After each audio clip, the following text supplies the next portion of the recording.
যেদিন দুনিয়াতে আল্লাহ তাআলা আমাদেরকে পাঠিয়েছেন, ডান কানে আজান হয়েছে, বাম কানে ইকামত হয়েছে। আমাদের শুরুটা সুন্দর ছিল, আমাদের জীবনের শেষটাও যেন সুন্দর হয়। সব শেষ গুরুত্বপূর্ণ বিষয়, প্রতিটি শেষ তার গুরুত্ব রয়েছে। শেষ যদি সুন্দর হয় তাহলে সবই সুন্দর। একজন মানুষ তার জীবনে ভালো আমল করে জীবনের শেষ পর্যন্ত গিয়ে পৌঁছেছেন, মৃত্যুর আগ মুহূর্তে কুফর শিরিক করে দুনিয়া থেকে বিদায় নিয়েছে, মানুষের শেষটা খারাপ হয়েছে। শেষ হিসেবে তার বিচার হবে। এজন্য একটা কথা আছে, তামুতুনা কামা তাহইয়াউনা ওয়া তুহশারুনা কামা তামুতুন। মরণ ভালো যার, হাসর ভালো তার, হাসর ভালো যার, আখেরাত ভালো তার। মরণ খারাপ যার, হাসর খারাপ তার, হাসর খারাপ যার, আখেরাত খারাপ তার। রাসূল করিম সাল্লাল্লাহু আলাইহি সাল্লাম আমাদেরকে কত কিছু শিখিয়েছেন। রাসূলের শিখানোর ইহসান এত পরিমাণে, কৃতজ্ঞতা আদায় করে শেষ করতে পারবো না। এমন কোন জাতি খুঁজে পাওয়া যাবে না যে জাতির এই আদর্শ আছে, বছরের শেষ কি দিয়ে শেষ হবে সেটা শেখানো। কোন জাতির মধ্যে এই আদর্শ নেই। একমাত্র রাসূল করিম সাল্লাল্লাহু আলাইহি সাল্লাম এই উম্মতকে শিখিয়েছেন একটা বছরের শেষ কি দিয়ে হবে, শুরু কি দিয়ে হবে। রাসূল করিম সাল্লাল্লাহু আলাইহি সাল্লাম নতুন বছর কিভাবে গ্রহণ করবে সেটার জন্য দোয়া শিখিয়েছেন। আল্লাহুম্মা আদখিলহু আলাইনা বিল আমনি ওয়াল ঈমান ওয়াস সালামাতি ওয়াল ইসলাম ওয়া রিদওয়ানিম মিনার রহমান ওয়া জিওয়ারিম মিনাশ শাইতান। বড় চমৎকার দোয়া।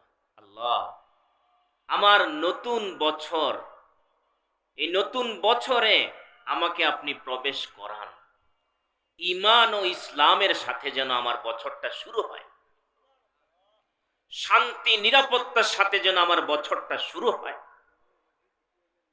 আপনার সন্তুষ্টি তার সাথে যেন আমার বছর শুরু হয়, শয়তান থেকে মুক্তি পাওয়া এর মাধ্যমে যেন আমার বছর শুরু হয়। কত চমৎকার দোয়া।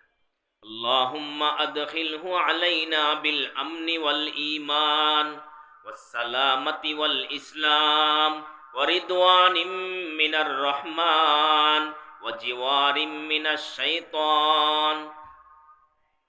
বাংলায় আমরা এতটুকু বলতে পারি, আল্লাহ, আমার এই নতুন বছর আমার জীবনে আপনি প্রবেশ ঘটান ঈমান এবং ইসলামের সাথে, শান্তি এবং নিরাপত্তার সাথে, আপনার সন্তুষ্টির সাথে, শয়তান থেকে মুক্তি পাওয়ার সাথে।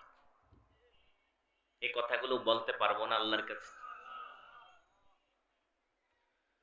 মুহতারাম হাজিরিন, মাশাআল্লাহ, আপনারা মহব্বত করে বসেছেন, আপনাদের শুকরিয়া আদায় করা দরকার।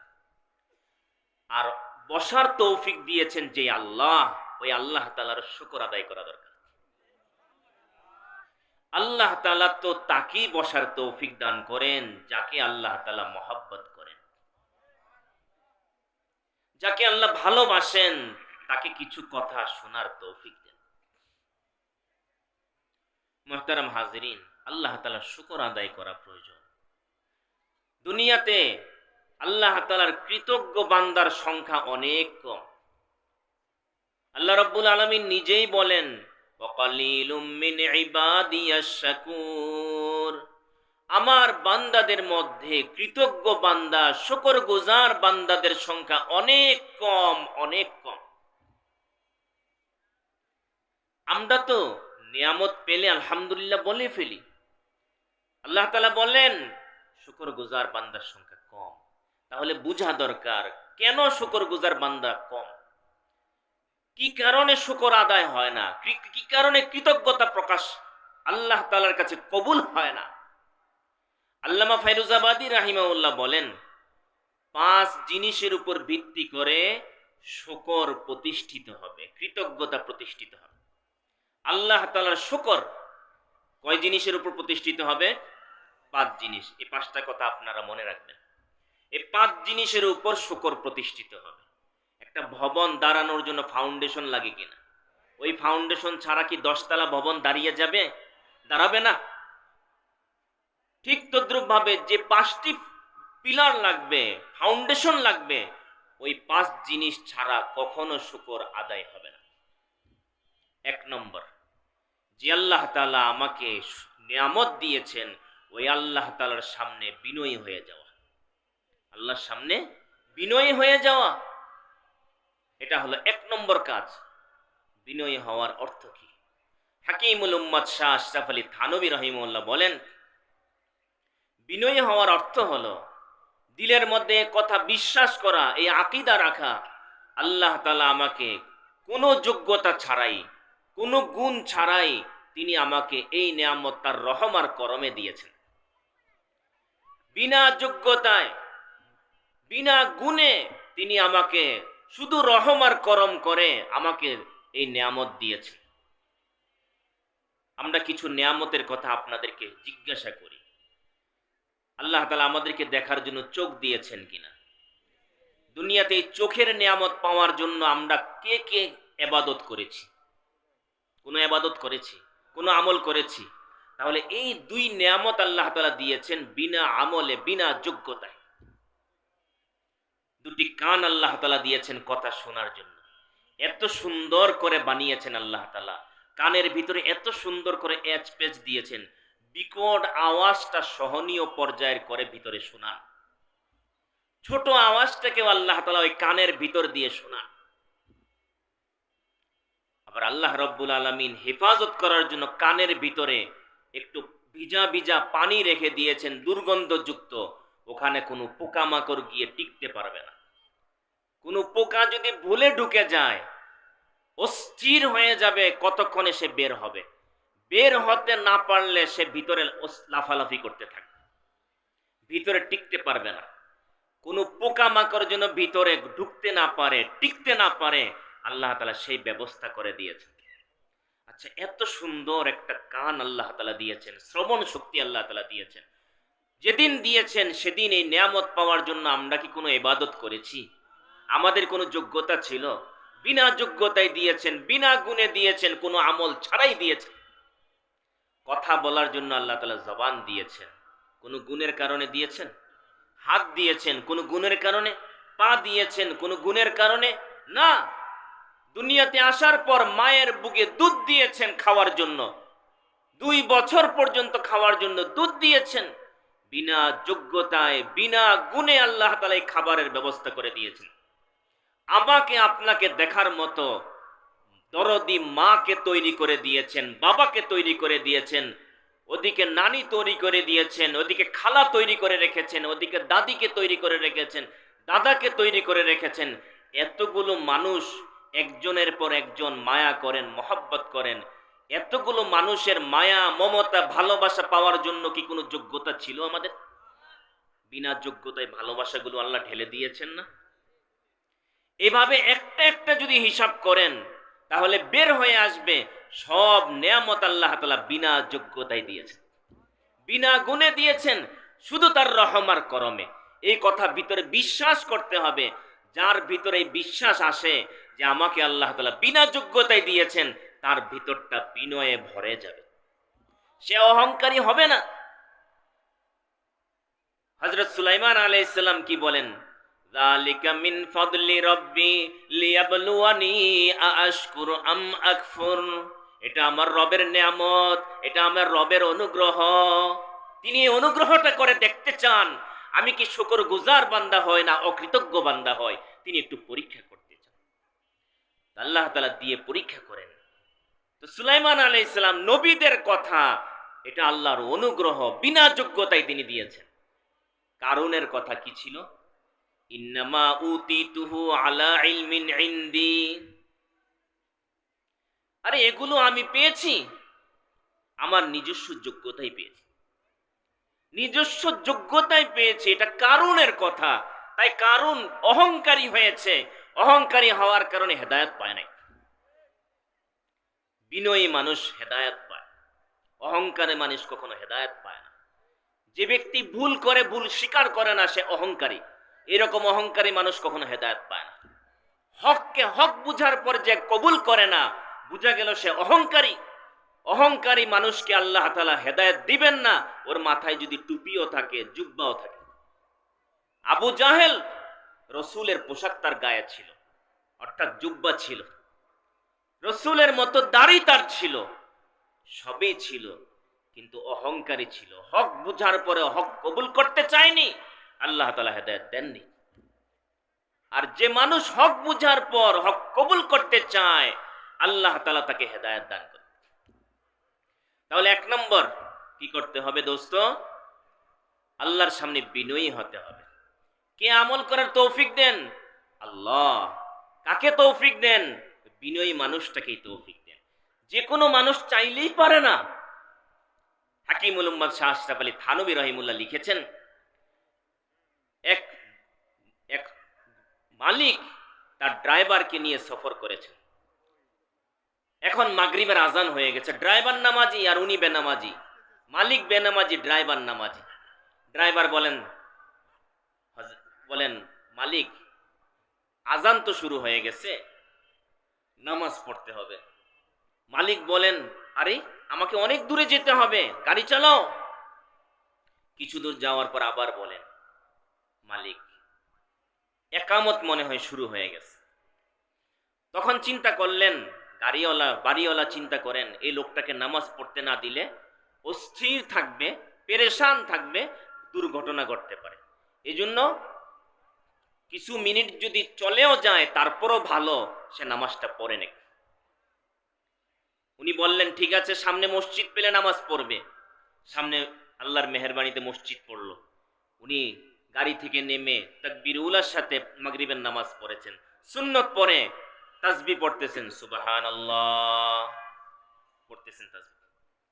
এই তাসবিহ পড়ার সময় মুসল্লিরা বের হয়ে যাচ্ছে, কিছু মুসল্লি আগে আগে বের হয়ে যায়। এখন মালিক চিন্তা করে, সব মুসল্লি বের হয়ে যায়, আমার ড্রাইভার কেন বের হয় না? রাগে গুসায় গাড়ি থেকে বের হয়ে মসজিদে ঢুকে না, জানালা দিয়ে উকি দিয়ে তাকায়, কোথায় গেল আমার ড্রাইভার? উনি দেখেন এক পাশে বসে তাসবিহ পড়তেছে। নামাজ যেহেতু পড়ে না, তাসবিহ পড়ার গুরুত্ব জানা নেই। উনি মনে করলেন, কিরে এই সময়ে বসে টাকার হিসাব করে কেন? বের হোক। গোসা আরো বেড়ে গেল।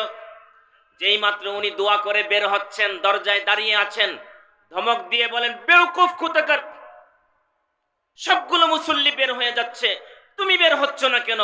তোমাকে কে ধরে রেখেছে? তখন ড্রাইভার সাহস নিয়ে, ইমানি জজবা নিয়ে বলেন, মালিক, যে আল্লাহ তাআলা আপনার মতো কোটিপতিকে, বাড়িওয়ালা গাড়িওয়ালাকে মসজিদে ঢুকতে দেয় না, ওই আল্লাহ তাআলা আমার মতো সাধারণ ড্রাইভারকে মসজিদ থেকে বের হতে দেয় না। কি চমৎকার কথা!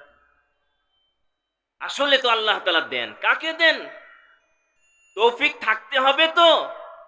আল্লাহ তৌফিক দিবেন কখন? যখন ভিতরে আগ্রহ থাকবে, বিনয় ভাব থাকবে, তখনই তৌফিক দিবেন। এজন্য মুহতারাম হাজিরিন, এক নম্বর গুণ কি থাকতে হবে? বিনয়ী হতে হবে, বিনয়ী হতে হবে। দুই নম্বর, যে আল্লাহ তাআলা আমাকে নিয়ামত দিয়েছেন, ওই আল্লাহ তাআলাকে সবচেয়ে বেশি ভালোবাসতে হবে। মা দেওয়ার কারণে মাকে ভালোবাসি কিনা আমরা? কতটুকু দিয়েছেন বলেন তো দেখি। বাবা দিয়েছেন বিদায় বাবাকে ভালোবাসি, নানা দিয়েছেন নানাকে ভালোবাসি, দাদা দিয়েছেন দাদাকে ভালোবাসি, খালা দিয়েছেন তো খালাকে ভালোবাসি, ভাইয়া দিয়েছেন তো ভাইয়াকে ভালোবাসি, বোন দিয়েছেন বোনকে ভালোবাসি। এভাবে শ্বশুর বাড়ি থেকে শ্বশুর দিয়েছেন, শ্বশুরকে ভালোবাসি। একটু দেওয়ার কারণে এতটুকু ভালোবাসি। যে আল্লাহ তাআলা সব দিয়েছেন, ওই আল্লাহ তাআলাকে কি পরিমাণ ভালোবাসা দরকার। সবার চেয়ে বেশি ভালোবাসবেন না? মা যা দিয়েছেন, কার জিনিসগুলো দিয়েছেন? আল্লাহর জিনিসগুলো দিয়েছেন। বাবা যা দিয়েছেন, কার জিনিস দিয়েছেন? আল্লাহর দেওয়া জিনিসগুলো দিয়েছেন। নানা দিয়েছেন তো কার দেওয়া জিনিস দিয়েছেন? আল্লাহর দেওয়া জিনিস দিয়েছেন। আল্লাহ দিয়েছেন তো কার জিনিস দিয়েছেন? তার নিজস্ব জিনিসগুলোই দিয়েছেন। যে আল্লাহ তাআলা সব দিয়েছেন, ওই আল্লাহকে কতটা ভালোবাসা দরকার। আল্লাহ তাআলা মুমিনের গুণ বলেন, ওয়াল্লাযীনা আমানু আশাদ্দু হুব্বাল লিল্লাহ। যারা ঈমানওয়ালা, যারা ঈমানদার, ওরা আল্লাহকে সবচেয়ে বেশি ভালোবাসবে। দোস্ত, আল্লাহকে যদি ভালোবাসা হয়, আল্লাহর জন্য আল্লাহর হুকুম পালন করতেও মজা লাগে। আল্লাহকে যদি ভালোবাসা কমে যায়, আল্লাহর হুকুম পালন করতেও তখন অলসতা লাগে। যে সন্তান মাকে ভালোবাসে, ওই সন্তান মাকে নিয়ে হাসপাতালে দৌড়াদৌড়ি করতে একটু অলসতা করে না। ওই সন্তানই অলসতা করে যে সন্তানের ভিতরে মার মহাব্বত ভালোবাসা কমে গেছে। ঠিক তো? হ্যাঁ, আল্লাহর হুকুম পালন করতে ভালো লাগে। কুমিল্লা 14 গ্রাম, ওখানে একজন বুজুর্গ ছিলেন।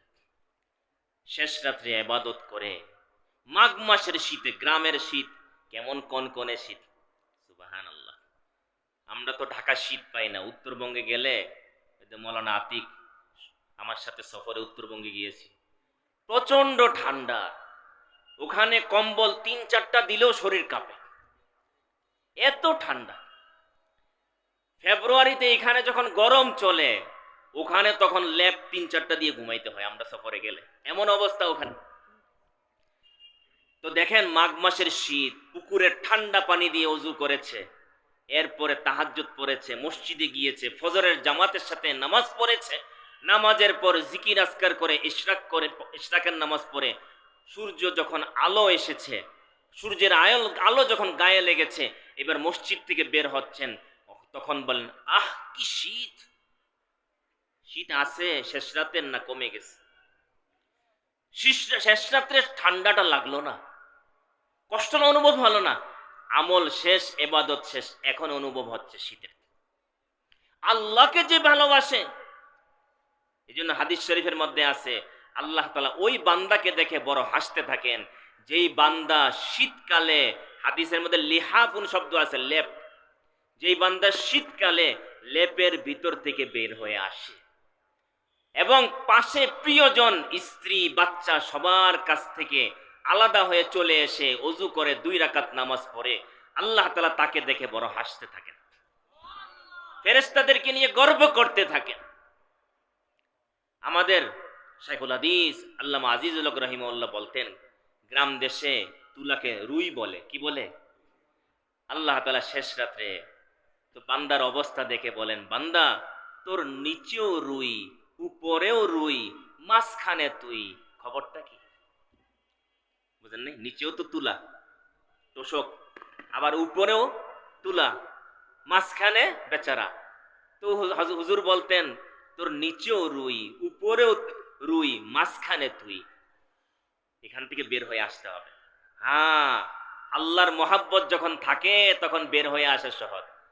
সিলেটে হবিগঞ্জের একজন বুজুর্গ ছিলেন, মৌলানা আব্দুর রহমান দিগলবাগী। শেষ রাত্রে 4টার সময় মাঘ মাসে শীতে ওযু করে খুব মুস্কি মুস্কি হাসতেছেন আর যাচ্ছেন। উনার খাদেম বলেন, হযরত এত হাসেন, এত খুশি? আরে খুশি হব না, আল্লাহ ডেকেছেন, আল্লাহর ডাকে সাড়া দেওয়ার জন্য যাচ্ছি, খুশি হব না কেন? বিবি ডাকলে যদি খুশি লাগে, শ্বশুর বাড়ির লোকজন যদি ডাকলে, যদি দাওয়াত দিলে যদি ভালো লাগে, আল্লাহ যদি ডাকেন ভালো লাগবে কি লাগবে না? আল্লাহ তাআলা ডাকেন, আল্লাহ মিম মুস্তাগফিরিন ফাগফির আল্লাহ, আল্লাহ মিম মুস্তারজিকিন ফারজুকহু, আল্লাহ মিম মুবতালান ফাউআফিহু, আল্লাহ কাযা আল্লাহ কাযা। ও আমার বান্দা, কে আছো? অন্যায় করেছো, আসো আমার কাছে, ক্ষমা চাও, মাফ করে দিব। রিজিকের অভাবে কে আছো? আসো আমার কাছে চাও, আমি রিজিকের সমস্যা দূর করে দিব। কে অসুস্থতায় ভুগছো, পেরেশানিতে আছো, আমার কাছে বলো, আমি সমস্যার সমাধান করে দিব। তাহলে আল্লাহকে ভালোবাসলে ইবাদত করা সহজ। এই জন্য আল্লাহকে বেশি ভালোবাসতে হবে। আল্লাহর ভালোবাসা আসবে কিভাবে? রাত্রেবেলা বসে বসে চিন্তা করবেন, আল্লাহ আমাকে কি কি নিয়ামত দিয়েছে।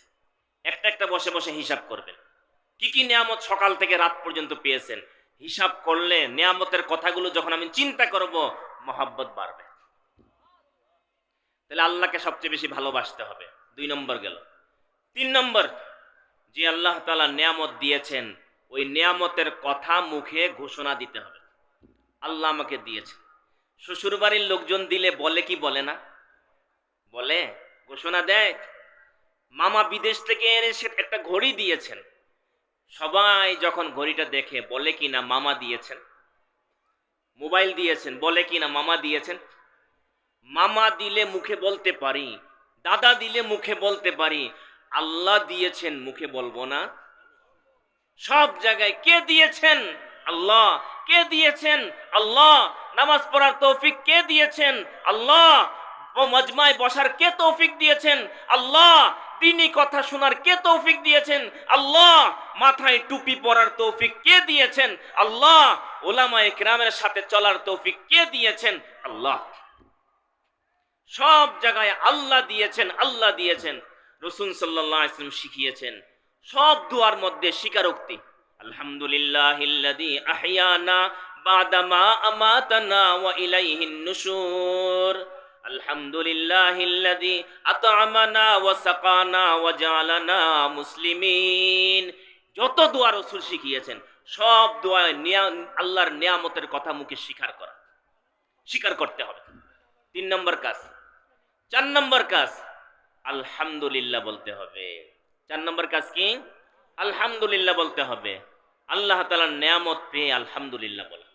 তাহলে 4 নম্বরে হলো আল্লাহর প্রশংসা শব্দ আলহামদুলিল্লাহ মুখে বলা। 4 নম্বর গেল। 5 নম্বর, আল্লাহ তাআলা যে নিয়ামত দিয়েছেন এই নিয়ামতের অপব্যবহার না করা। এই নিয়ামতের অপব্যবহার না করা। নিয়ামতের অপব্যবহার কিভাবে হয় একটা উদাহরণ দিয়ে বুঝায়। দেখেন, আপনার বন্ধু হজে গিয়েছে, হজ থেকে আসার পরে আপনাকে বলেছেন, দোস্ত একেবারে বাইতুল্লাহ শরীফের কাছে প্রথম দোকানটা থেকে তোমার জন্য একটা রুমাল কিনেছি। এটা মক্কার আলো বাতাস লেগেছে, মক্কার জমিন থেকে কিনেছি, পবিত্র জায়গার রুমাল, অনেক দামি রুমাল তোমার জন্য এনেছি। বন্ধু খুশি হয়ে বললেন, দোস্ত অনেক খুশি হলাম, বাইতুল্লাহ শরীফ থেকে আমার জন্য একটা রুমাল নিয়ে এসেছো, আগামীকাল আমার সাথে বসে একটু ডাল ভাত খাবে আমার বাসায়। ঠিক আছে। এখন ডাল ভাতের আয়োজন হয়েছে। দুপুরবেলা আসলেন বন্ধু হাজী সাহেব বন্ধুর বাড়িতে, দরজা নক করেছেন, দরজা খোলা হয়েছে। এবার উনি দরজা ঢুকছেন, ঢুকার সময় দেখেন গতকাল যে রুমালটা উনাকে দিয়েছেন, যেই রুমালটা মক্কা থেকে এনে উনাকে দিয়েছেন, ওই রুমালটা নিচে পাপোশের উপর বিছিয়ে রাখা হয়েছে। বলেন তো দোস্তের ভিতরে কষ্ট লাগবে কি লাগবে না? এটা কি পাপোশের জায়গায় রাখার জিনিস না মাথার জিনিস? রুমালের অপব্যবহার হয়েছে কিনা, আপনি কষ্ট পাবেন কিনা বলেন? তাহলে আপনার একটা দেওয়া জিনিসের অপব্যবহার হলে আপনি যদি কষ্ট পান, আল্লাহ তাআলা যে এতগুলো নিয়ামত দিয়েছেন, এক একটা নিয়ামতের যদি অপব্যবহার হয় আল্লাহ তাআলা খুশি হবেন না নারাজ হবেন? কিভাবে অপব্যবহার হয়? চোখ দিয়েছেন গুনাহ দেখার জন্য না, চোখ দিয়ে যদি গুনাহ দেখা হয় অপব্যবহার হবে।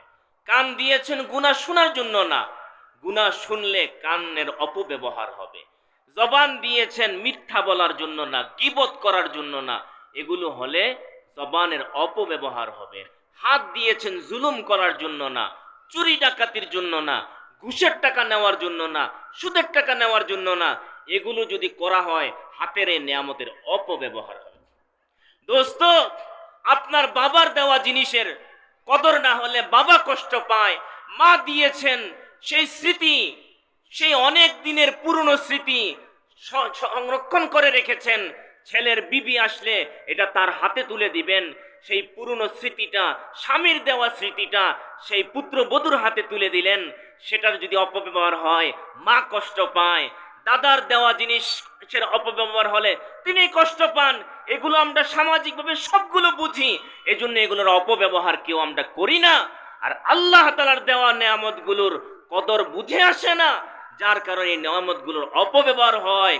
দোস্ত আপনাদের হাতে ধরে বলি, আজকে থেকে চেষ্টা করেন, নিয়ত করেন আল্লাহর এই দেয়া নেয়ামতগুলোর আর অপব্যবহার করব না, ইনশাআল্লাহ। তাহলে 5 কাজ। কয় কাজ? 1 নম্বর, বিনয়ী হতে হবে। বিনয় হওয়ার অর্থ বিশ্বাস করতে হবে, ইয়াকিন করতে হবে বিনা যোগ্যতায় বিনা গুণে আল্লাহ আমাকে রহম করে দিয়েছেন। 2, আল্লাহ তাআলাকে সবচেয়ে বেশি ভালোবাসতে হবে। 3, মুখে এই নিয়ামতের কথা স্বীকার করতে হবে। 4, আলহামদুলিল্লাহ বলতে হবে। 5, নিয়ামতের অপব্যবহার করা থেকে বেঁচে থাকতে হবে। বলেন এই 5টা কথা বলেন, দোয়া হয়ে যাবে ইনশাআল্লাহ। 1 নম্বর, বিনয়ী হতে হবে। কি হতে হবে? বিনয়ী হতে হবে, অর্থাৎ বিশ্বাস করতে হবে বিনা যোগ্যতায় বিনা গুণে আল্লাহ আমাকে দিয়েছেন। 2, আল্লাহকে সবচেয়ে বেশি ভালোবাসতে হবে। 3, আল্লাহর দেয়া নেয়ামতের কথা মুখে স্বীকার করতে হবে। 4, জবানে আলহামদুলিল্লাহ বলতে হবে। 5, এই নেয়ামতের অপব্যবহার থেকে বাঁচতে হবে। এই মাদ্রাসাগুলো যা আছে সব আল্লাহর দেওয়া নেয়ামত মহল্লাওয়ালাদের জন্য। আশেপাশে মৌলানা আতিকের মাদ্রাসা, এখানে মৌলানা নোমানের মাদ্রাসা, এই মাদ্রাসাগুলো সবগুলো আরো যা আছে আমাদের উলামায়ে কেরামের সবগুলো মাদ্রাসা মহল্লা ওয়ালাদের জন্য অনেক বড় নেয়ামত। এই জন্য এই নেয়ামতের কদর করব তো ইনশাআল্লাহ, ইনশাআল্লাহ কদর করব। আল্লাহ তাআলা আমাদেরকে এই কথাগুলো বুঝার আমল করার তৌফিক দান করুন। ওয়া আখিরু দাওয়ানা আলহামদুলিল্লাহি রাব্বিল